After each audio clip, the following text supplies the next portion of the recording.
Sobat Askia, apa kabar nih? Semoga dalam keadaan baik ya. Perkenalkan, nama aku Nurul. Nama aku Nur Azizah Siregar. Nah, kabarnya pendaftaran CPNS 2023 akan segera dibuka loh. Kabar itu disampaikan langsung oleh Kementerian Pendayagunaan Aparatur Negara dan Reformasi Birokrasi atau PANRB. Jadi, hari ini kita akan mengupas lagi informasi-informasi mengenai ujian CPNS agar teman-teman tidak kelewatan beritanya. Bener banget nih. Nah, kali ini kita akan membahas tentang deretan jurusan yang akan berpeluang mendapat banyak kursi. Jadi, teman-teman simak videonya sampai habis ya. Baik, kita langsung saja ke jurusan yang pertama, yaitu jurusan hukum. Nah, jurusan hukum ini sangat dibutuhkan dalam pemerintah sebagai tenaga ahli nih teman-teman. Kira-kira contohnya apa aja ya? Contohnya, pada Kejaksaan Agung pasti membutuhkan lulusan dari jurusan hukum. Jurusan ini akan dibutuhkan pada formasi analis rancangan naskah perjanjian, ahli pertama jaksa, dan lainnya, yang tentunya dari kualifikasi jurusan hukum. Berdasarkan tahun-tahun sebelumnya, formasi sektor hukum yang dibuka adalah pada instansi Kejaksaan Agung, Mahkamah Agung, dan Kementerian Hukum dan Hak Asasi Manusia atau Kemenkumham. Nah, ada nggak nih Sobat Askia yang dari jurusan hukum? Udah siap belum? Jurusan yang kedua yaitu teknologi informasi. Seiring dengan aktivitas manusia yang semakin banyak dilakukan secara digital, tenaga di bidang teknologi informasi pasti dibutuhkan dan tak terkecuali di sektor pemerintahan. Nah, jurusan teknologi informasi di CPNS akan menjadi prioritas dalam CPNS 2023 kali ini. Selanjutnya, jurusan yang ketiga adalah jurusan kesehatan. Berdasarkan portal CASN Kementerian Kesehatan, contoh formasi yang dibutuhkan terkait dengan jurusan kesehatan adalah administrator kesehatan ahli pertama dan lain-lain. Jurusan selanjutnya yaitu jurusan pendidikan.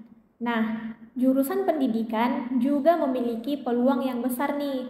Selain guru, beberapa formasi atau posisi yang bisa ditempatkan oleh CPNS lulusan pendidikan, seperti formasi di Kementerian Pendidikan dan Kebudayaan atau Kemendikbud, meliputi pengembangan kurikulum, pengembangan model penelitian pendidikan, penyusun program fasilitas pendidikan, formasi di Badan Intelijen Negara atau BIN, antara lain ahli pertama penata kelola intelijen, ahli pertama pengembang sistem intelijen. Nah, ada juga nih formasi di Badan Kependudukan dan Keluarga Berencana Nasional atau BKKBN, meliputi analisis mekanisme operasional dan keluarga berencana.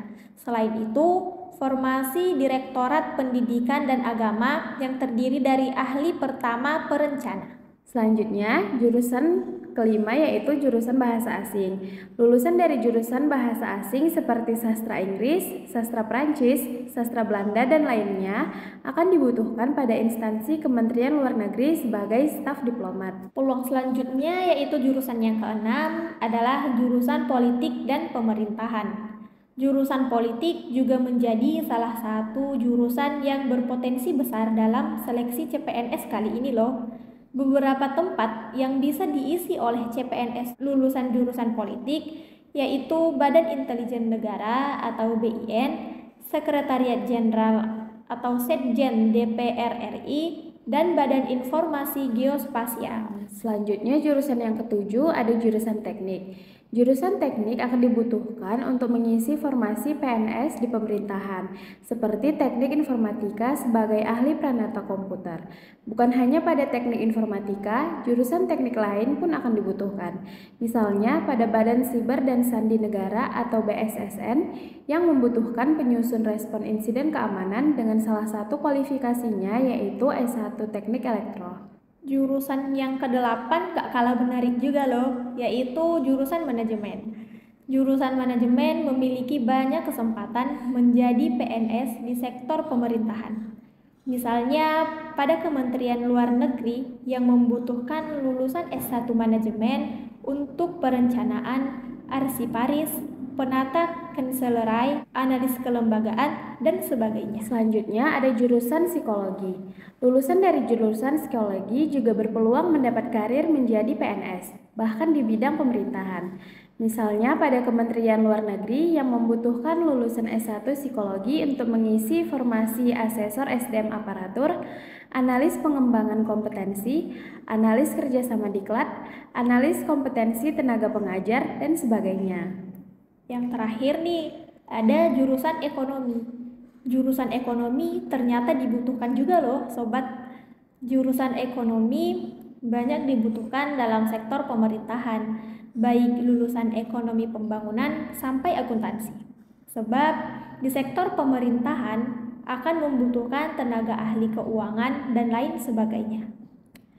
Nah, kita sudah rangkum 10 jurusan yang akan berpeluang besar untuk mendapat banyak kursi. Benar sekali nih. Ada nggak nih jurusan teman-teman di 10 jurusan yang sudah disampaikan? Kami harap semoga video ini dapat membantu teman-teman dalam menambah informasi terkait CPNS 2023 kali ini ya. Selain jurusan di atas, tentunya akan ada jurusan lain yang akan dibutuhkan untuk mengisi formasi tertentu dalam CPNS 2023. Bagi pelamar CPNS 2023, segera persiapkan dirimu ya. Nah, apabila ada kesalahan dari kami mohon maaf ya teman-teman. Jangan lupa like, share, and subscribe ya teman-teman. Sampai jumpa di video selanjutnya.